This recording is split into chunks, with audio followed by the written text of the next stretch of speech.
feel the moments near. Your voice is loud, it's crystal clear. Kiwi dreams and hopes collide. Choose the ones who'll stand with pride.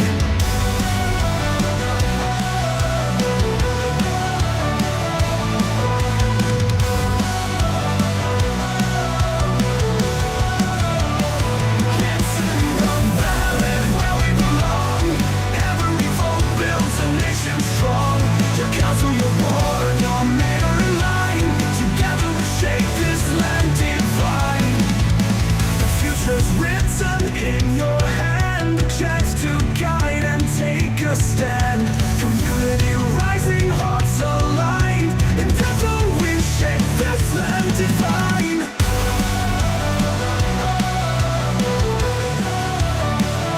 It's in the ballot we belong. Every vote builds a nation strong.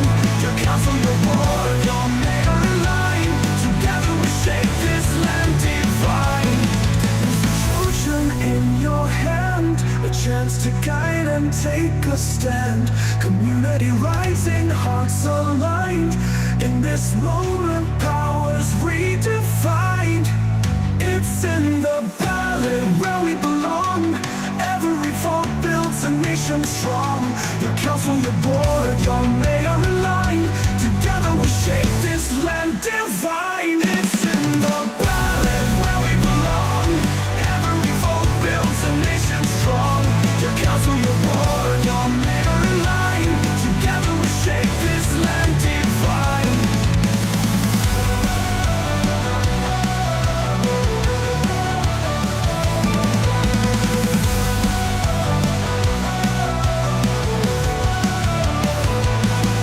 From hills to shores, every voice will soar. Decisions made will open the door to brighter days and skies that shine. Our future's ours, it's yours and mine. It's in the ballot. It's in the ballot. It's in the ballot.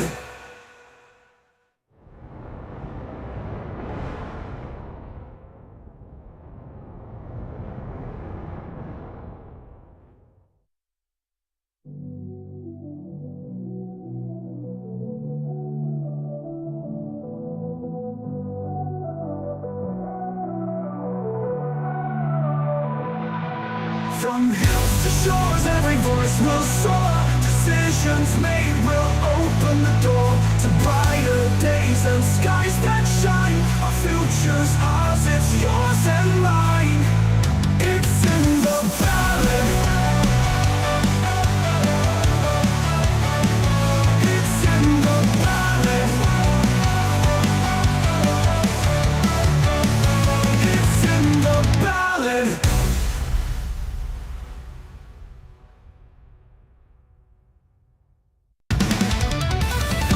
The ballot's here, the moment's near. Your voice is loud, it's crystal clear.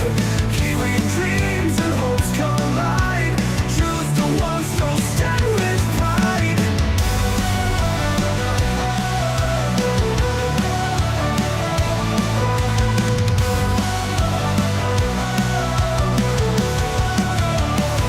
It's in the ballot where we belong. Every vote builds a nation strong. Your council, your board, your mayor in line. The ballot's here, the moment's near. Your voice is loud, it's crystal clear. Kiwi dreams and hopes collide. Choose the ones who'll stand with pride.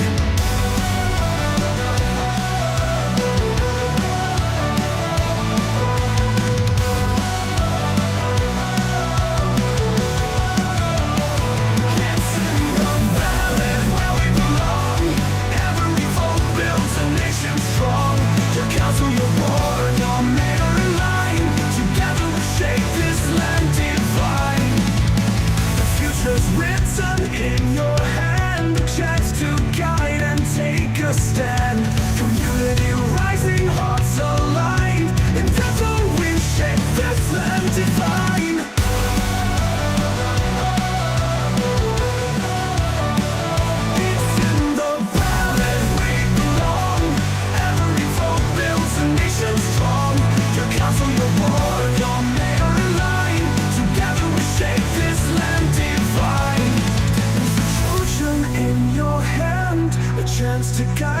take a stand. Community rising, hearts aligned. In this moment, powers redefined. It's in the ballot where we belong. Every vote builds a nation strong. Your council, your board, your mayor aligned. Together we shape this land divine. It's in the ballot where we belong. Every vote builds a nation strong. Your council, your board, your mayor aligned. Together we shape this land divine.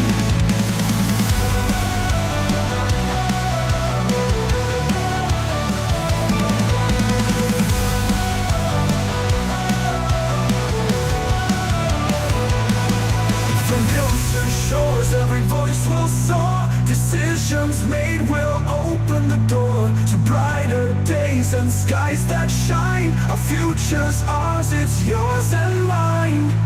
It's in the ballot. It's in the ballot.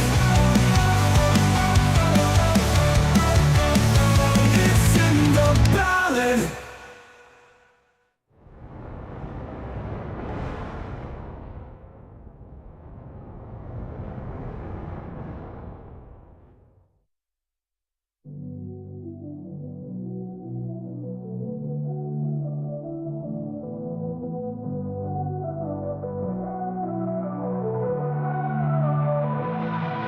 From hills to shores, every voice will soar. Decisions made will open the door to brighter days and skies that shine. Our future's ours, it's yours and mine. It's in the ballot. It's in the ballot. It's in the ballot.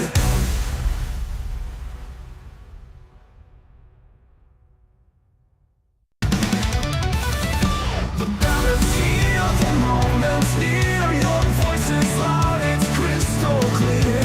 Kiwi dreams and hopes collide.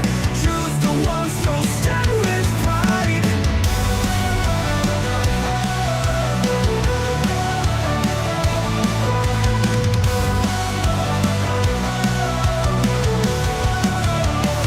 It's in the ballot where we belong. Every vote builds a nation strong. Your council, your board, your mayor aligned. Together we shape this land divine. The future's written in your hand. A chance to guide and take a stand. Community rising, hearts aligned. And together we shape this land divine.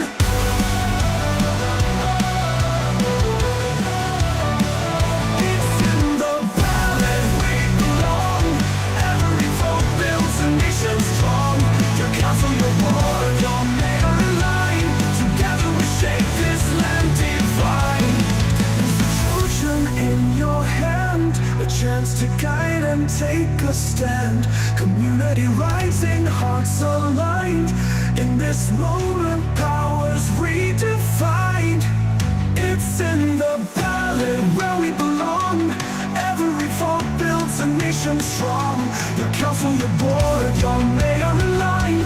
Together we shape this land divine. It's in the ballot where we belong. Every vote builds a nation strong. Your council, your board, your mayor aligned. Together we shape this land divine.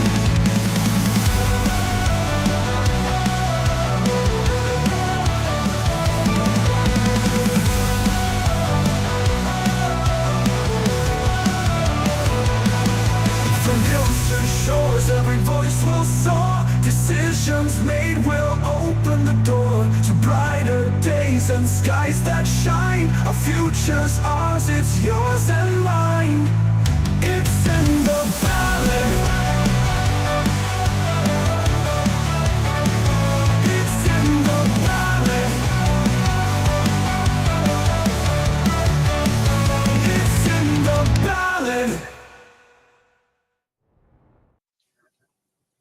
And good afternoon, everybody, and welcome to the Councillors at Large for the Masterton District Council. These candidates here are vying for your tips on why they should be the next councillor elected to the Masterton District Council, but with every election, there's one thing standing in their way, and that's your vote.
And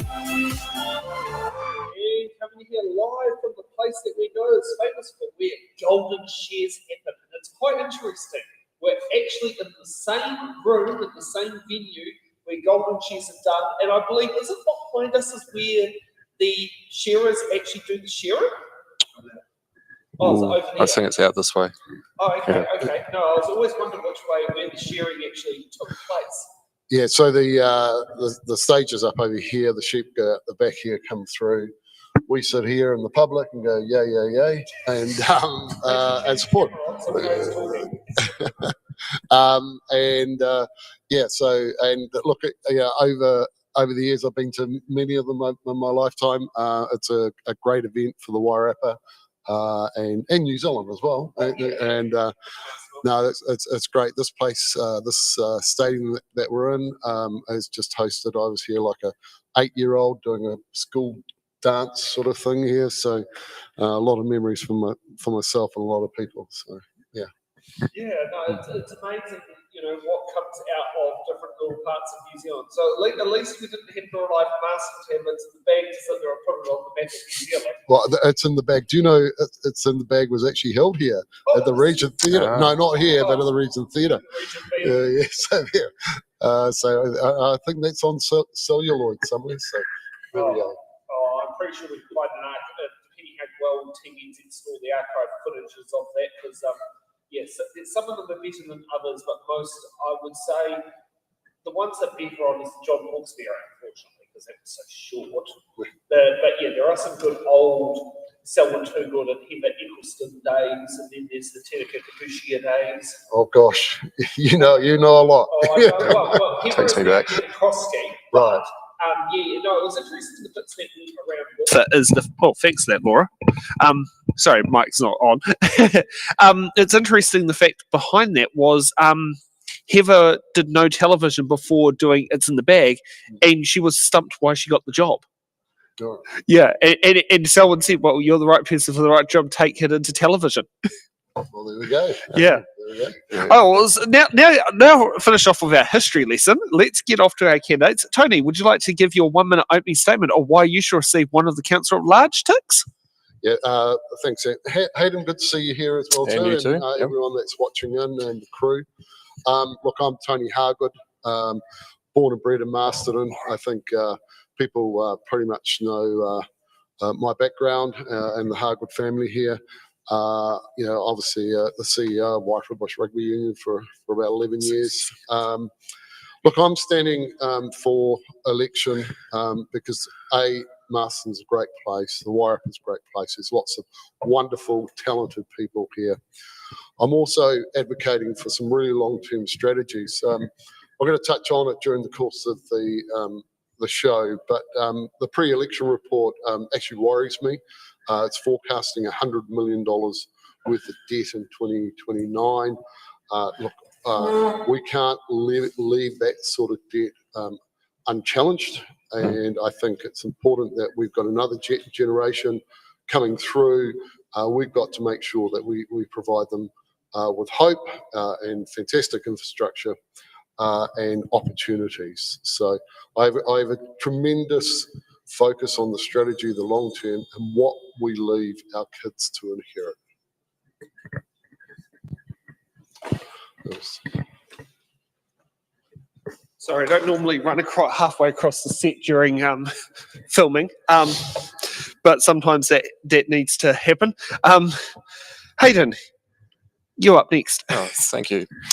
Ko Hayden ahu, ko Ngāti Kahu te iwi, ko Fitzroy te waka, ko Whanganui te awa, ko Taranaki te monga. I stand for building a strong, resilient and future-focused Masterton. My top priorities are clear: invest in smart infrastructure, protect our natural environment, and make Masterton a great place to live, work, and play. I'm right for the role because I bring proven leadership, governance, and a problem-solving mindset. The biggest challenge facing Masterton today is keeping it affordable while managing growth, but I am ready to lead that change. God, that's a short, sharp, sweet opening statement. Thank you. That's all right. That's all right. Now, we don't normally get into these ones here, but we've had a bit of a talk because we've got a low number of candidates here. We've decided we're going to answer all the questions in all the boxes, and we're going to get both candidates to open them. Do we agree on that? You're live now. Let's do it. Let's do it. It sounds like fun. Let's do it like as our former Prime Minister Jacinda Ardern used to sit there and say. Okay. Was it? Okay, we got A for Alpha. What political parties are you linked to? Let's kick off with Hayden. Okay. None. I am standing as an independent. I'm not linked to any parties at all. So yeah, no, very much independent. God, that's so quick. We can't even get the name chirons up. Okay. B. Do you support political party endorsements of local government candidates? Let's kick off with Tony. No, not really. I believe in the freedom of speech, and I think it's really up to each candidate to disclose any endorsement. Look, people are clever. You know, I think we want to just really acknowledge people are clever. They can work that sort of stuff out themselves. So personally, I'd like to see candidates to be independent at all times, especially at local level. Okay. Hayden. Thank you. It depends. If you mean a genuine alignment to core community values, then that's okay. But I think local government should be about community representation and not party politics. Good point. And just to let you know, the oath of office is to put the community, aka the ratepayer, ahead of the political party when you swear your oath of office. But it also mentions about swearing for the whole district. Not really a bit of an issue in, was it Masterton, but other councils with wards that you swear an oath for the whole territory. Oh, I think that's important. You know, you're here for the people first. Yes. And that's what's critical. Yeah. Okay. Let's go to question C. Should rural communities have a say in the operation of council-owned rural water schemes? Hayden. Yes, I think rural communities should have a say in rural water schemes. They know their networks, and a local voice is essential for good governance. Look, for me, absolutely the answer is yes. Look, the dynamics of living in a rural environment is so much different from an urban environment. Look, I live out at Riversdale Beach, so that's very much in the rural area. The thing I've learned from being out there for the last sort of 10 years living there is just how incredibly resilient you have to be. You know, the storage of the water and everything like that. So it's a no-brainer. They have to be involved. I was going to say, do you even have a petrol station out there? No. That's something that you learn very quickly to make sure that you're filled up before you go out. But yeah. I still remember that as I call myself now a city slicker, but I still carry the 20-litre can based on my previous rural living experience. And should we just say, there was for the first 10 days of It's in the Ballot, we were filling up at the same petrol station in Wellington at $2.30 a litre for petrol. $2.30, that's pretty good. Yeah. We paid $2.50 free today at the what's it called, just leaving out of Upper Hutt. So it was a bit of a culture shock for me. But yeah, no, that was something about, the can comes very, very handy for budgeting. Very much so. Yeah. D for Delta, what is your views on residential, commercial and industrial growth in the district? Is that for me to start? I think? Yeah, that's yeah. Look, we need growth. Growth's great. It's great for so many different ways. People come here. They come here through moving, through business, or industry, shifting here. And also, I think what you want to look at is also probably what's missed out of that question is what does tourism growth look like as well? That's quite critical. So look, a lot of things come down to capacity in the short term, but the long-term plans have to demonstrate that we can manage growth. Hayden? Yes, it must be managed carefully. Growth is inevitable. It should strengthen our economy and provide affordable housing and create jobs without undermining the environment or our rural character.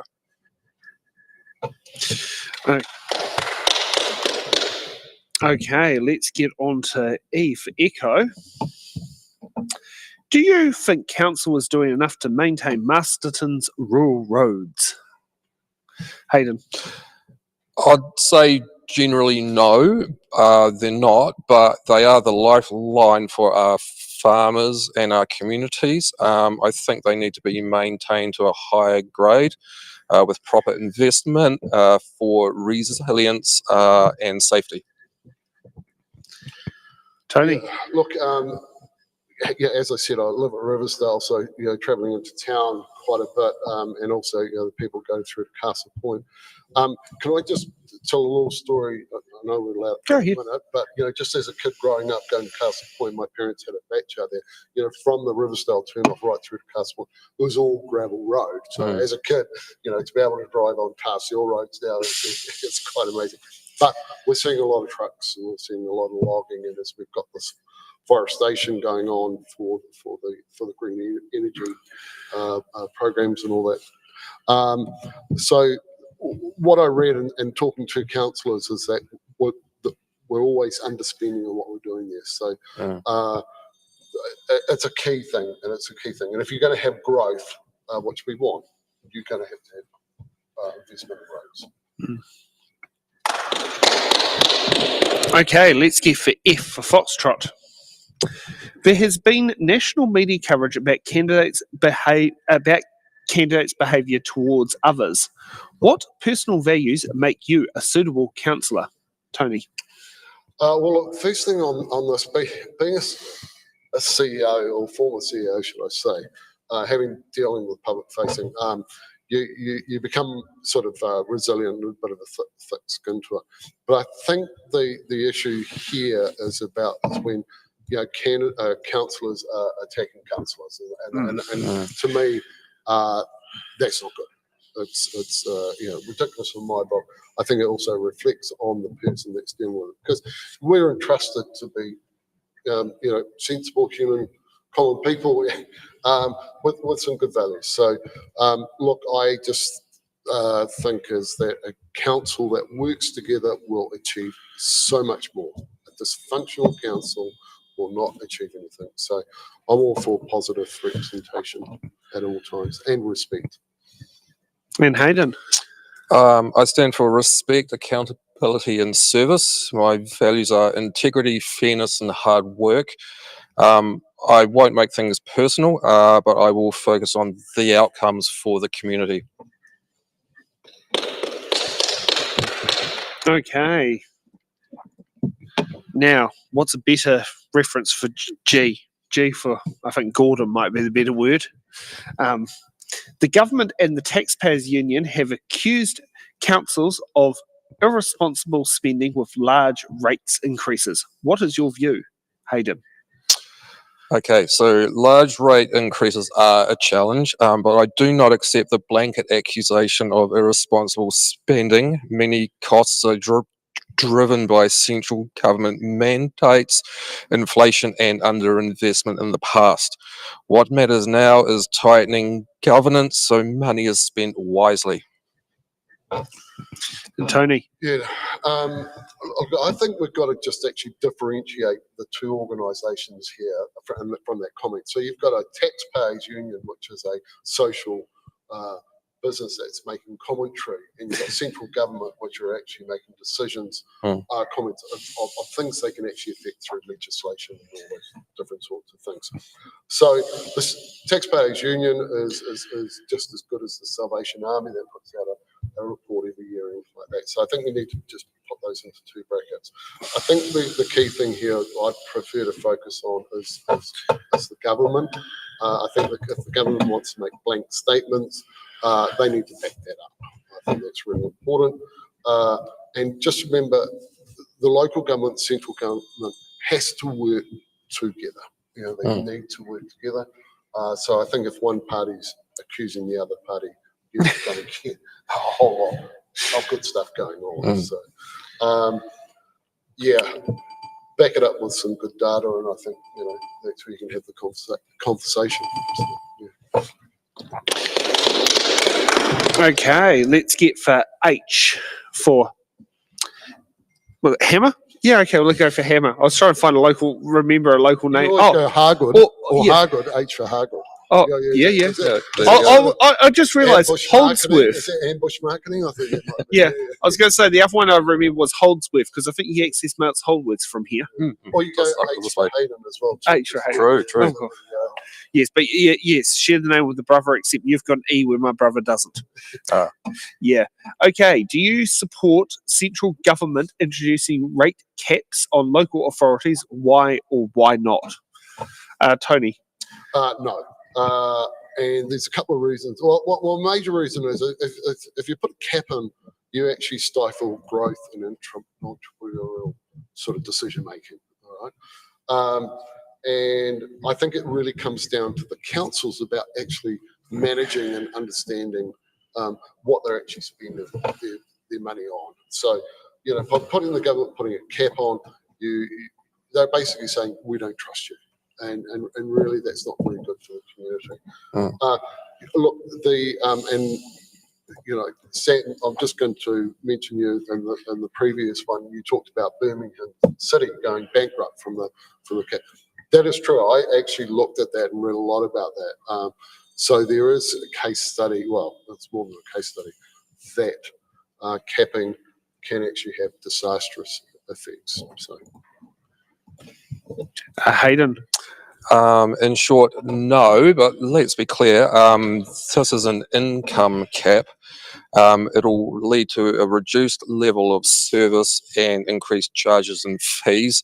My fear is with a potential funding shortfall that it is created, it'll open up the pathway to privatisation. So we have to be very careful. And the scary thing is, you might end up having to pay a toll just to get out to Castle Point and Riversdale. Sorry, what was that? You might have to pay a toll to get out to Castle Point and Riversdale because that road's not a national state highway. Oh no! And I know that won't go down well. Well, let me assure the punters that won't happen on my watch. So there we are. That's an additional question, by the way. Oh, yeah, that's not part of the 28. Yeah. No, it's just that's one way that you can bring in more money because that's a go-to destination. Yeah. No, that's not happening, Sam. Yeah. It's all right. I can't suggest the one about what do you call it, using bus lanes as revenue generation because you don't have any. No. Yeah, whereas I worked out in one bus lane in Wellington and fines, it could net in $10.5 million a year potentially because of the frequency of rule breakers were at the time, which was about 1 every 4 minutes. Oh, wow. No, Ridderford Street by the hospital. Yeah. It was one morning I was in there, and if in 8 minutes, if they ticketed every bus lane violator, they would have made $1,500 in 8 minutes. Yeah. Let's go for I for Indigo. Do you support safer speed limits around schools within the Masterton district? Hayden. Yes, I do. After all, we have a road code and speed limits, but fundamentally, yes.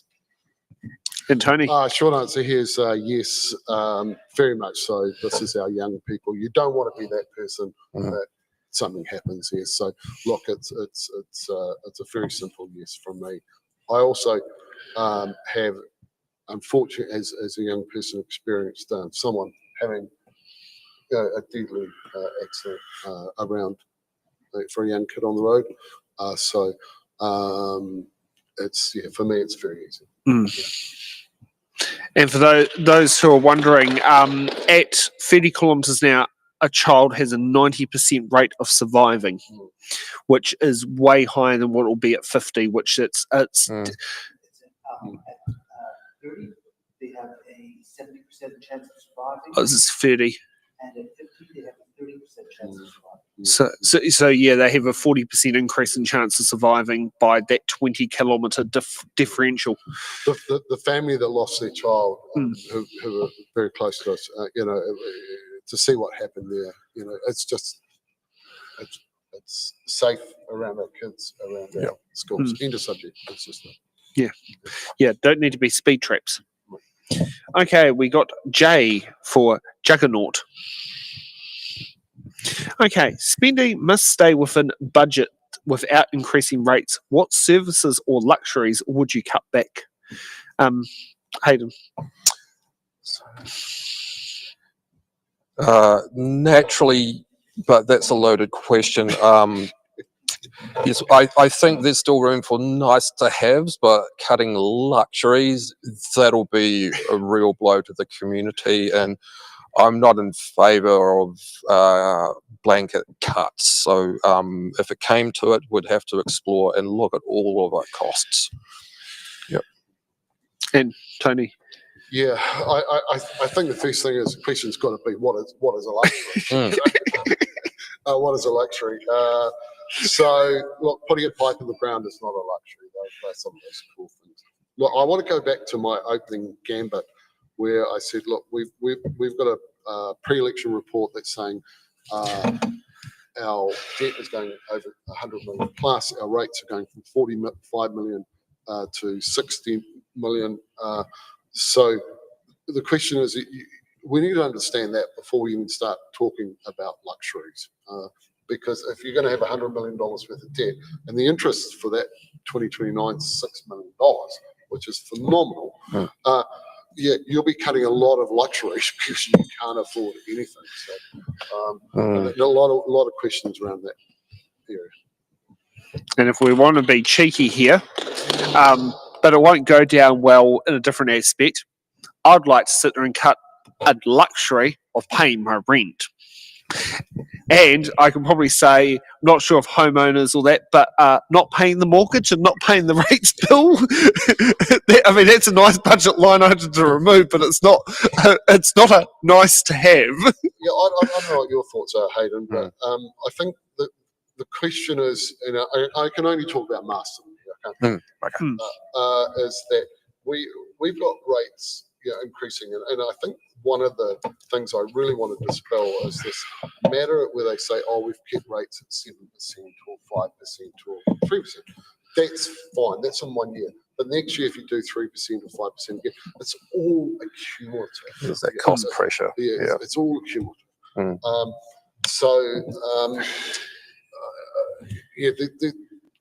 The pre-election report, and I'm sorry if I harp on about this, is actually showing some pretty bloody big numbers, and I think people need to be aware of that. So hence why I'm here.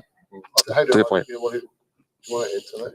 Yeah, I think we need to look at our priorities and understand where the future is for us, and focus on delivery and a good level of service, Mm. and look at nice to have, as they call them, and also what our priorities are around infrastructure, but in a way that's within what we can afford to.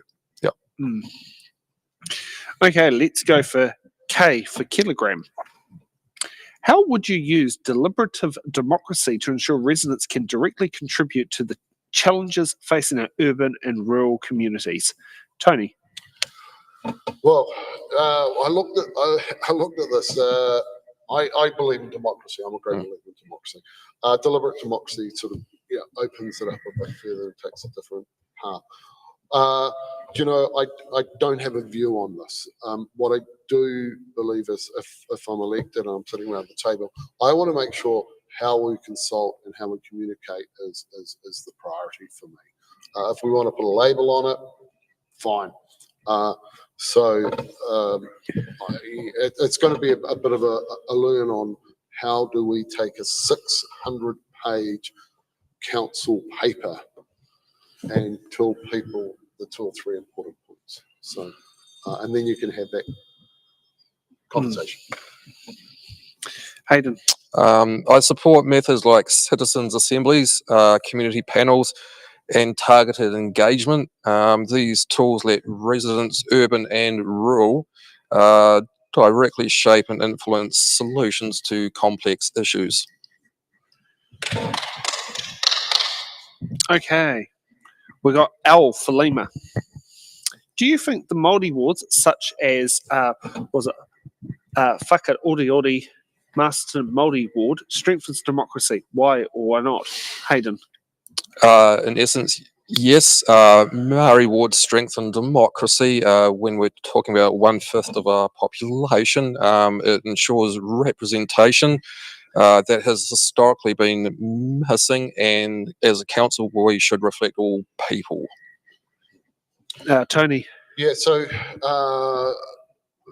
very much so. It's an important part, very important part of our community, the Māori population and everybody. We're going through a democratic vote at the moment. So my view is that whatever the vote is will be. However, this is where, and this is my personal opinion, whatever that vote is, and if I'm elected, I will be asking every time, the Māori side, part of the community, are we involving them? How do we get them to the table? They've got to be part of the table. With our 2 iwis here, that they're part of our economy, they're part of our sports clubs. It's everything. So just say, oh, we had a vote, you didn't get in, bad luck, is actually the wrong answer. We've got to keep on bringing everyone to the table. So that's how I see it. Okay, we got M for Masterton. Central government has claimed councils contributed to the cost of living crisis through wasteful spending. Do you agree?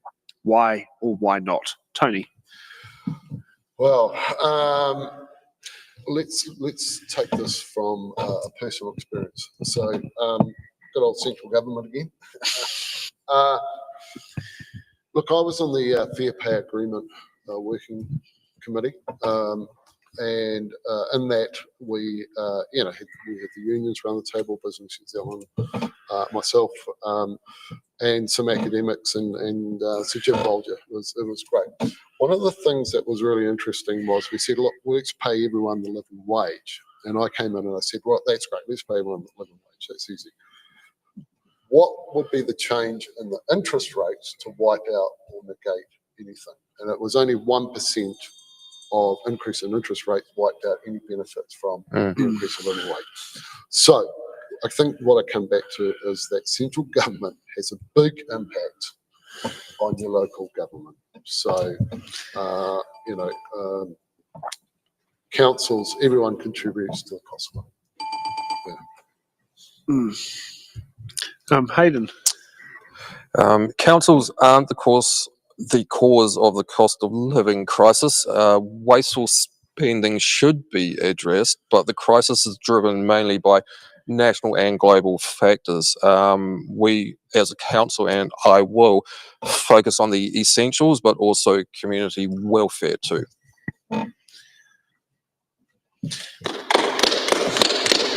Okay. We got in for November. What will you do to stop poor council expenditure, prioritise critical infrastructure, and rein in large cost increases? Hayden. I come from a central government background in projects and procurement. I'd push for tighter project governance, procurement, and focus spending on critical infrastructure, and work closely with local suppliers to get better value for money. And I think the key to that is transparency. Tony. Yeah, look, we've got some big things coming down the road that's happening. We've got the water, Y plus T plus everyone else involved in that. We've got the town hall. We've got the changes to the Building Act. We've got all these different things happening. So I think, I'll come back to this key point again, is that at the moment we're forecasting some big expenditure, some big debt overlay. I think as a council and councillors, we need to understand what that is, and then it's up to the CEO and the staff to deliver on what we want to achieve. One of the things is that we can't have surprises. Surprises, it's the worst thing that can happen around a board table or council table. So the governance from the councillors to be on top of that and making sure that happens is most important. Yes, those surprises aren't particularly nice. I know what it's like when it comes to cars, when the clutch pressure plate collapsed. And and that was while driving. So, basically all you could do was you had to wait. Like when you stopped, that was it. Yeah. Sam, we need to give you some good news stories, everything like that. You run out of petrol, your car's broken down. The rent's too high. We'll set up a collection for you later on. I was going to sit there and say, the great news is that you guys will, voters of the councillor at large, will be able to sit there and watch this online, to sit down there at any time. That's a brilliant news story.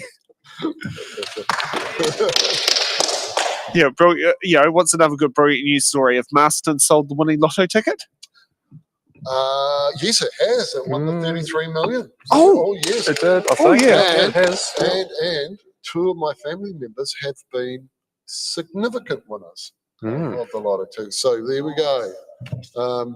Sam, I've broken that myth for you as well. I think should I head to the New World next door and buy a lot? Buy my. If I do buy, I tend to usually buy the $18 triple dip. Yeah. Oh, right. Yeah, because that gives you 3 lines of strike. Yeah. No, Martin has been lucky. Okay. We got O for was it Opotiki? Climate change is an increasing issue. What are your thoughts on supporting anaerobic digestion of food waste to produce biogas like the Reparara plant? Note, this is not an incineration of general waste. Tony?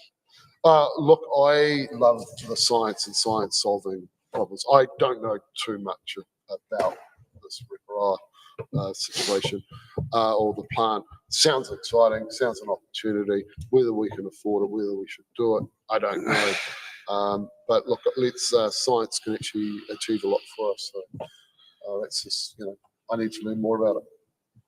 Yeah, Hayden. Yes, I support the exploration of an anaerobic digestion system for food waste.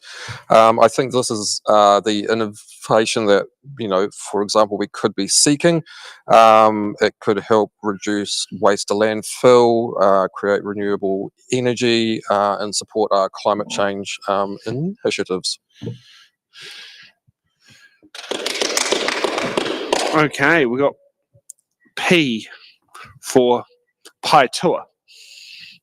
Even though it's not in the district, it's a little bit better than saying Paraparaumu. Yeah.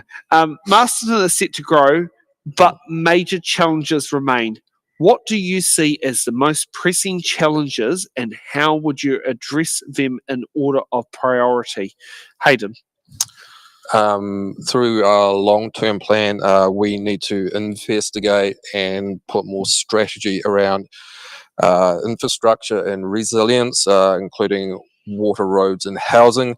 Affordability, managing rates while protecting essential services, and climate change. We need to future-proof for any sudden changes that may arise in the future.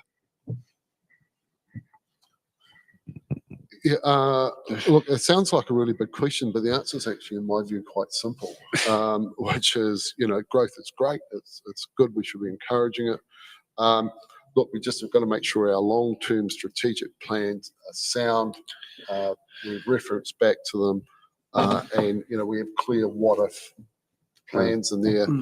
What's our risk profile, and how do we encourage our community to go and invest? Okay, we got Q for Quebec. Masterton District Council has lost experienced staff in the roading, engineering and planning, leading to higher costs from outsourcing and traffic management. How would you rebuild in-house expertise and make better use of local businesses to reduce cost? Tony. Now this one is, when I saw the question, I was actually a little bit surprised about, losing staff and all that. So I'm not quite sure what that means. Is that internally or externally or whatever? But one of the things I'm standing for is that I'm a great supporter looking at amalgamation of all our three councils. That conversation needs to happen. So something like roading, when you're looking across three council, actually makes these decisions and these discussions a lot easier to actually have. We've got some great businesses here, some great construction companies, roading companies, and all that sort of stuff that happen. I think there's quite a big subject, actually. I don't think 1 minute really would even give it justice. Hayden. I'd prioritize rebuilding in-house capacity in the project teams around roading, planning, and engineering. But also, I share the view that if we can syndicate or share services with other councils, that should be an opportunity worth exploring. A slight side note, but talking about crossing boundaries of different councils, one that's always reminded me as someone who has been a stallholder at Wings Over Wairarapa selling coffee is the fact that it's South Road on the Masterton end and Hughes Line on the Carterton end literally stops at a river, but looks like a bridge could be placed there. Yep. I don't know if there's any history behind, was it something that was planned that just never eventuated? But could that be something of combined services could connect those links? Having driven out there 100 times, probably 100 million times, I've never really, your observation's way better than mine. Yeah. So, and I think Hood Aerodrome, and because whenever I do Wings Over Wairarapa, I always stay in Carterton.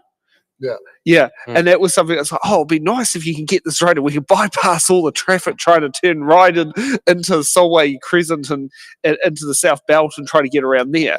And it's always, and this is like, this road just like, it nearly connects, but it doesn't. Well, I think the thing is just talking about Wings Over the Wairarapa, and we're talking about growth of, we need to get that back. Amazing group of people have done a wonderful job, and they've just had a bit of bad luck with weather and so forth. I think weather's probably been the biggest driver.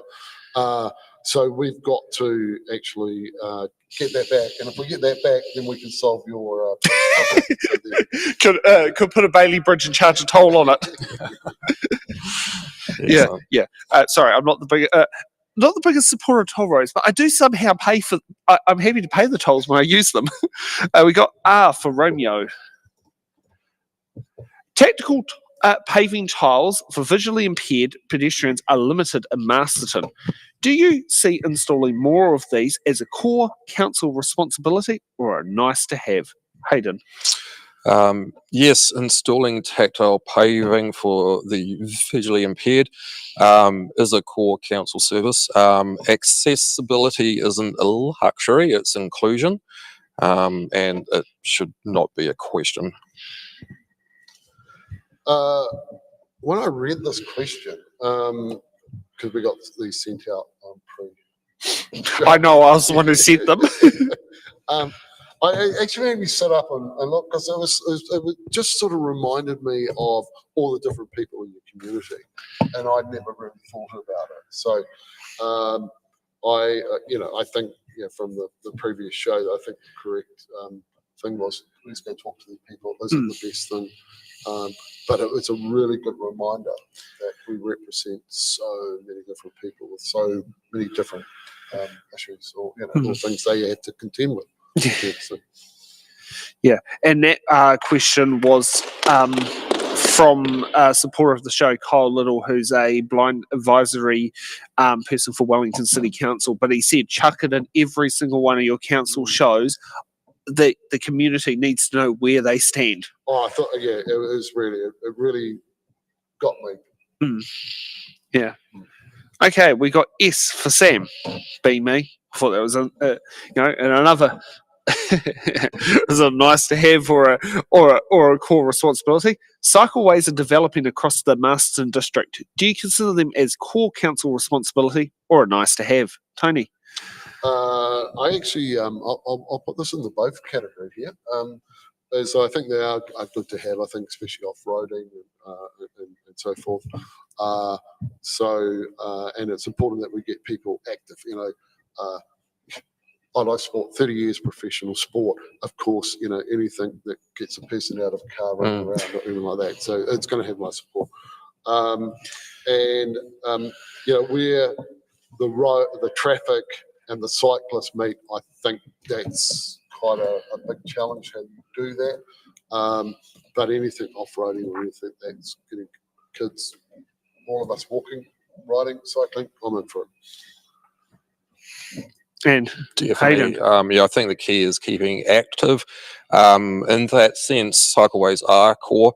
They promote safety, health, a low carbon transport option, and investment in them is key if it's linked with community demand. And I'm a strong advocate for outdoor activity. I run, I cycle, hike. I think these are core. Okay, let's get to T for the telephone. And quite funny, Masterton was the first telephone exchange in the country to have 111. Oh, Wow, I've learned something. oh, there we go. Yeah, first telephone exchange. And the first prank 111 call happened within the hours of it asking for directory services. Yeah, okay. Now, this might not be quite... Now, I'll be honest, this originally came from South Wairarapa, but I do notice your mayor is not standing re-election. The outgoing mayor has faced pressure and derision. Ignore that part of it. Let's just go to this. How will you ensure respect, accountability, and transparency while working with differing views? Hayden. I will commit to respectful debate and accountability and decision making and transparency with the public. Differing views, they should be respected and not weaponized. I think this is part of the culture or the work culture that we should be actively promoting. And I'll be in favour of a more accountable approach to approaching challenging conversations. So, Yeah. look, a united council achieves so much more. It's real simple. So, the leader of the pack is obviously going to be the mayor. They chair the meetings. They're in charge of that quality of discussion, the robustness of it. Everyone's got to contribute. I'm definitely against any sort of over talking or personalisation. Absolutely against it. one of the greatest things you can actually do in a meeting is something called possibility listening. And if you don't know what possibility listening is, go have a look at it. And that's basically everyone comes to the table and they've all got something good to say or important stuff to say. And if you have your ears open and listen to it, you'll actually make some really good decisions. Absolutely fantastic decisions. I've been on good boards, I've been on bad boards. But good boards achieve so much more.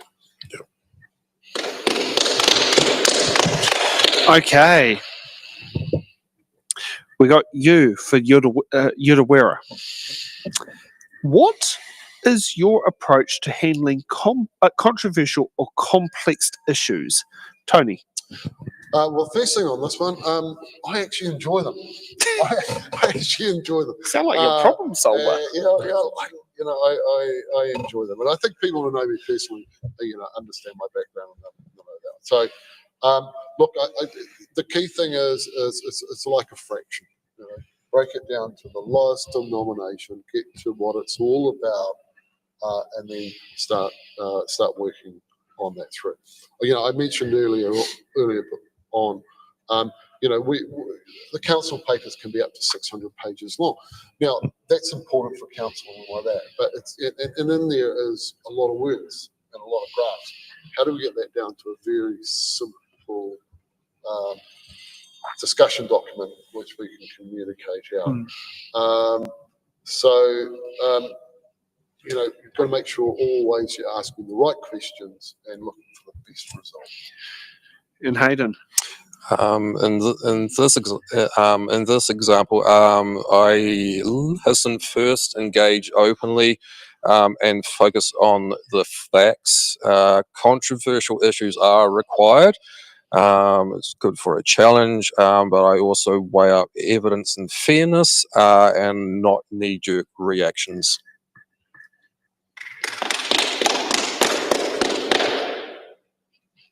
Okay, let's go for V for violin. If elected, would you reduce spending on grand projects and focus on essential infrastructure like roads and water? Hayden. I wasn't sure on the definition of a grand project, but if it was beyond the infrastructure that we're all focused on, I would prioritize it and focus on essential infrastructure like water, waste, and roads. And those essentials should come first, but not at the cost of having community and the so-called nice to haves. We still need a community that fosters inclusion and not at the cost of having infrastructure. So, yep. And Tony. I think Hayden's quite correct there. What is a grand project? We need to define that. But look, I think to have a vibrant environment going forward, you do actually need big plans, big ideas. But it's got to come back to the debt profile and the cost profile as well. So, I'll use the town hall because it's going to be debated about through this election. So let me to put my view on it very quickly. Is that let's say it's going to cost $30 million. All right. If you're a landlord, you want a 6% return. Say it's $1.8 million in revenue you get from it. Trust me, you ain't going to get $1.8 million worth of revenue. So that actually becomes a cost and an embedded cost. Grand projects are great. I'm all for them. I'll be a great supporter of them. But let's get the debt profile right. Okay. Let's get to W for whiskey. I forgot what I was going to say. The Māori name that's for Masterton, but that doesn't roll off. Whake ori. Yeah, thanks, Laura. Yeah, sorry, that name doesn't ring off me. I grew up on the Kapiti Coast and then the Horowhenua. Those Māori names ring more of a bell for me. Why do you think you are right for the role of councillor? Tony. Oh, it's me. Well, first of all, I think the voters will tell me if I'm right for the role or not. So, look, very simple, and just want to talk to the people. Yeah, look, this is my town. I'm part of this town, and I'm proud to be a Mastertonian. East School I went to, Cornwall Street School, Chanel College, Waifra Bush Rugby, Marist Rugby Club, so many other things. I've walked these streets. This is my town. Hayden. Excellent.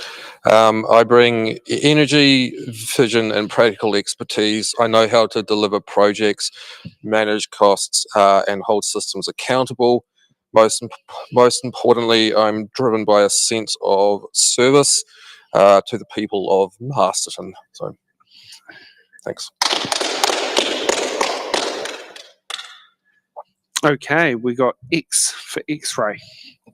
Would you advocate for more safe pedestrian crossings on High Street and possibly any other main arterial state highway roads?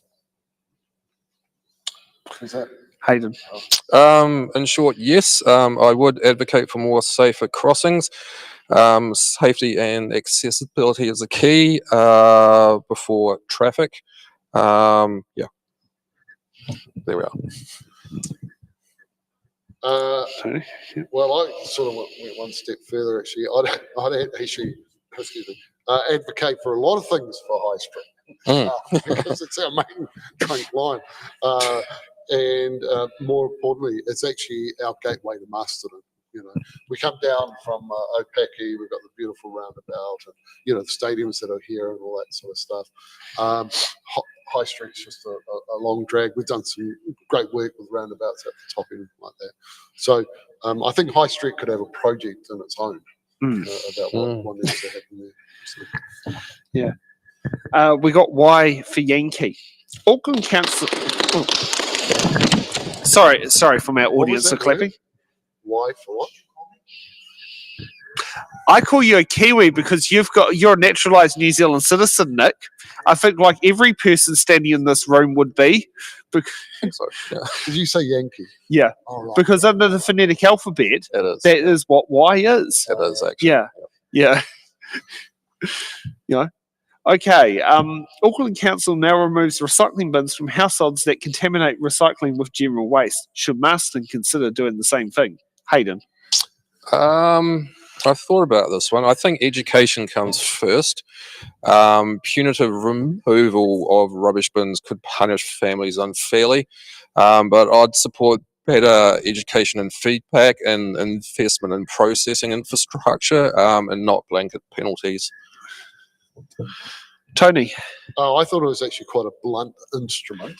To be honest, look, I actually lived in Auckland for 12 years, so trust me. Which suburb? Roughly what? Which suburb? Mount Wellington. Oh, okay. Yeah. The Mount namesake of the capital. Yeah. So, and I've actually been to the recycling place up in Auckland. It's actually huge for a start. Auckland's dynamics are way different from us. I just think we need to be nimble. And I think Hayden's right. Go have a conversation with them. I don't think we need a town hall meeting or number 3. Having Mayor Quimby sitting down there and giving a lecture about what do you call how to get your recycling right. I would, if I was sitting at council and that came up in a council meeting, I would just turn to the CEO of the staff and say, well, I think you need to go sort that out. Yeah, not really a council decision. Okay. Okay, we got Z for Zulu. What is one big opportunity or challenge you see for the district? Tony. Well, I think we need to keep on our social housing side of it. I think there's been some good work being done around that area. I'd still like to see a lot more investment. We've got an ageing population coming through, And again, a lot of those don't actually own their own houses, and they'll move from whatever benefits to another benefit. So my big thing is, and I want to come back to this pre-election report, is that at the moment, people are paying $100 a week and rates on average. I could be wrong there, but let's just call it $100 for this exercise.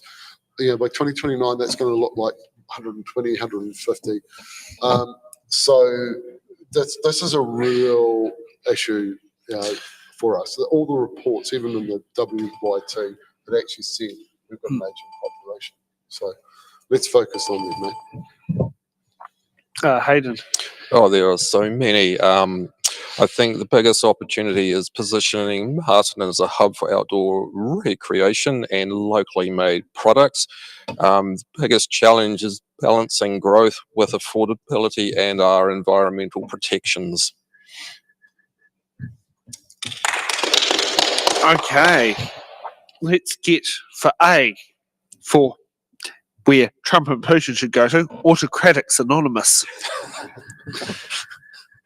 Do you support household food waste collections to stop organics going to the landfill?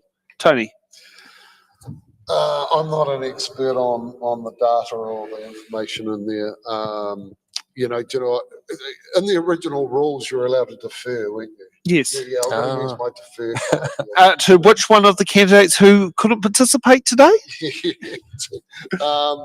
So, look, we live in the country, so we do a lot of recycling. So, yeah, I talk to the people who know best. Yeah. Mm. Hayden? I would say yes, I'm involved in many community projects, especially around food sovereignty and growing food. I'd support household food waste collection being collected to reduce landfill and create useful compost. We have a population that needs to put food on their tables. And I'm all for a circular economy, which would see that waste being reused.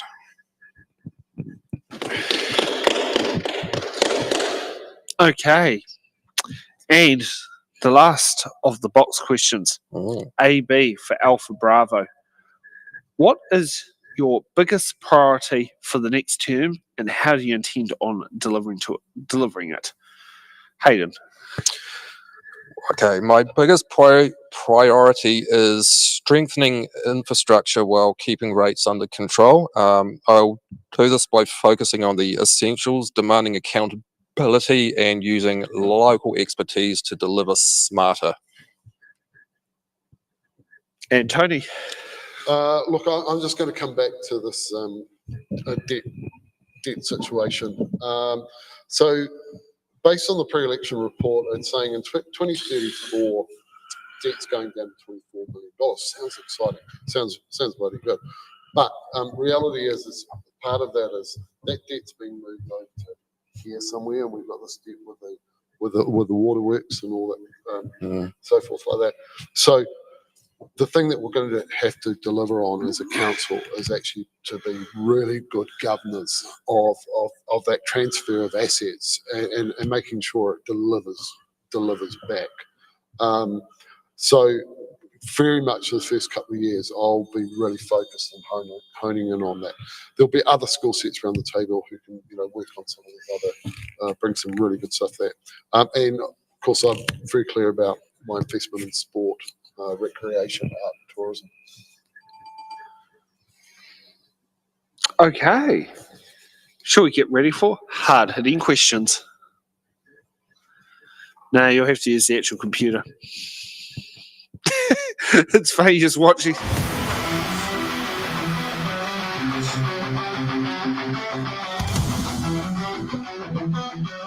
Hard-hitting questions. We don't get anything funny. What does a question? Because every candidate has answered the hard-hitting questions. Okay, so let's get on for the hard-hitting questions, are the most important ones for the district. Let's kick off with hard-hitting question number one. What would be your top 3 spending priorities if elected? Tony? Well, I don't think it'd be the top 3 priorities for me. It'll be the big plan. Yeah, that's how I will be focusing on it. You know, I've made it very clear, reducing debt, very important. You know, paying interest is $6 million. I mean, imagine if we didn't have to pay that and it was going into the community. So that's really a big priority in that as well too. And I'm still struggling with this concept that our rates are going from 45 million to 60 million, because that's hard coded.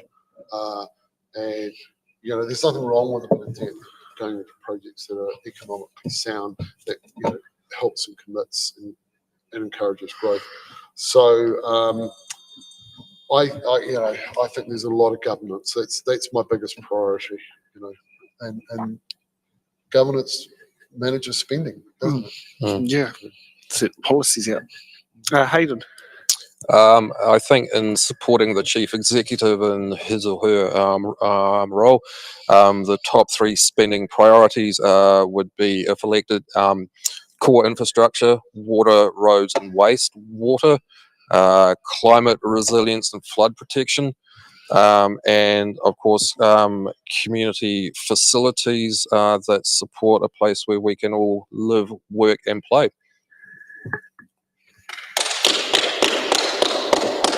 Okay, let's get on to hard-hitting question number 2. Do you support amalgamation with Masterton, South Wairarapa and or Taranua District Council? Why or why not? And I'd just like to make it clear, the person submitting the question didn't differentiate between whether it's a unitary authority, a great super council, or if it's sharing of services such as the water. Hayden? Okay, I'm assuming it's not the water, but I understand that that has already been signed off. I think collaboration on services is a positive thing, but we have to be careful. Amalgamation may, and if this is in the broader sense, you can risk losing your local voice. So that's why we need everyone at the table at council, including mana whenua. So that's why we should be including everyone on the kaupapa here. Yeah. Okay, Tony. Oh, look, my views are very clear on here. I'm very much want to get amalgamation discussions back on the table, to have a look at that. You know, we've got a population of, depends which map you read, of 45 to 60,000 people that live through here. And the thing is that we've got a lot of duplication in a lot of areas. You know, some of these questions are talking about roading. You can be way more efficient if you're doing a road from, Featherston, through to Ekirahuna. So those are lots of common sense stuff and the duplication of cost. The other thing is we don't actually need to go spend a lot of money on lots of consultants work like that. We've got some amazing people that could actually do this work for us here locally. And I think that's really important. I'm all for starting that conversation.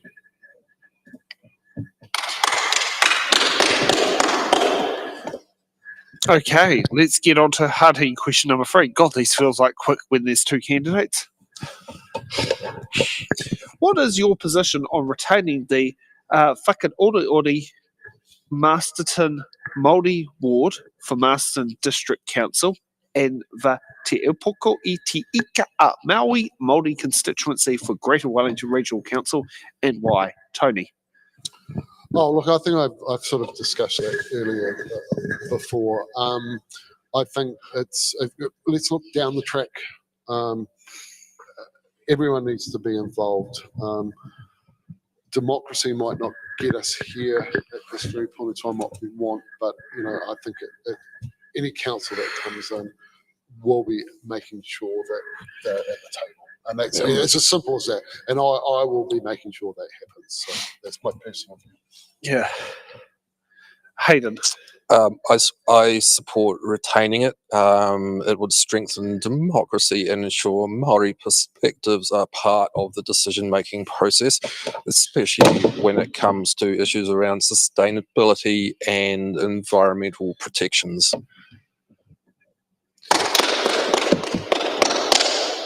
Okay. Well, that looks like we've gone through 31 questions that were in there, a couple of random supplementaries that were fought off on the hoof, as you do when you got a small bunch of candidates. Now it's time for closing statements. Should we not be so strict? Should we put the 2-minute timer on instead of the 1-minute timer? Why not? Okay, who would like to go first? Okay, I'll give it a shot. Oh, No. twice? There's a Okay. 2-minute. There's two 2-minute ones in there. The next to the other 1-minute timer. That's the one. All right, here we go. So, I am a strong community advocate. I stand for a strong, resilient, and future-focused Masterton. My top priorities are clear: invest in smart infrastructure, protect our natural environment, and make Masterton a great place to live, work, and play. I'm right for this role because I have proven leadership, governance, and problem-solving skills, and I am keen to work for you. Okay, Tony. Hey, first of all, just thanks for the opportunity for being here. And Hayden, really nice to meet you as well. So, Yeah, that's great. top guy.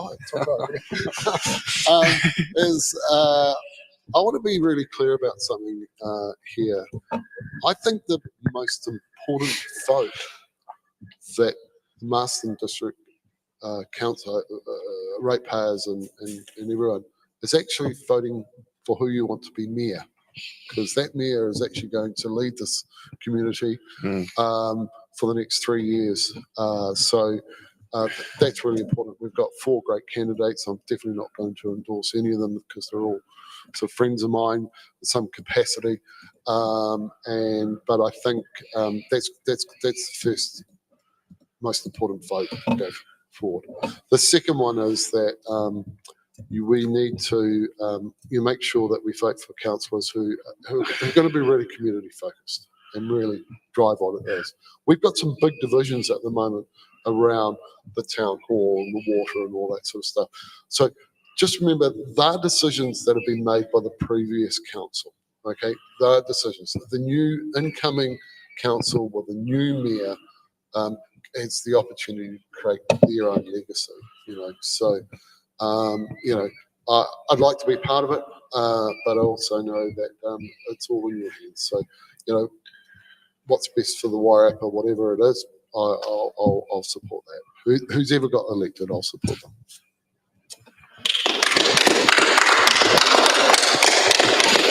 I'd like to say thank you for coming and supporting us today on, I'd say, a bit of a cold, foggy morning as it started off with driving over through the Hutt Valley and the Remutuckers. Yeah. Thank you for coming there. I'd also like to thank Nick and Laura who, weirdly enough, are doing remote editing in studio. Editing, yeah, and Nick for being the on-site editor and the camera person. Also like to thank Stacey for doing the graphics, Paul for coming in earlier for the 1 p.m. show to do the 1:30 p.m. show for doing the remote editing and that. Just a little bit of a fun part before we go. It's in the Ballot is an independent non-profit organisation that is funded on small dollar donations. These shows are run on the smell of Nori Rag and are done by volunteers who commit their time to sit there and make these events happen. If you'd like to, you can also help support It's in the Ballot Productions by heading to either our Give a Little page. You can put a donation on there. You can go to our Eventbrite ticketing option and put in a koha without permission option on there, or you can always head to our website to itsintheballot.nz and head to donations here and do a direct credit deposit into our bank account. And starting today, as in I got the email at 7:30 this morning, we have been accepted into the YouTube Partnership Program, and you can donate. You can give a super chat for your support for the show. So or a super sticker or something along those lines. So if you'd like to, that's a new option that's on the cards that has just started today. So candidates, thank you for being here. It's not easy putting your feet to the It's in the Ballot fire, but I think you two might have found who else to give your votes to. Yeah. Okay. All right. Thank Okay. you. Thank No you. problem. Thank you, everyone. Been a pleasure. Yeah.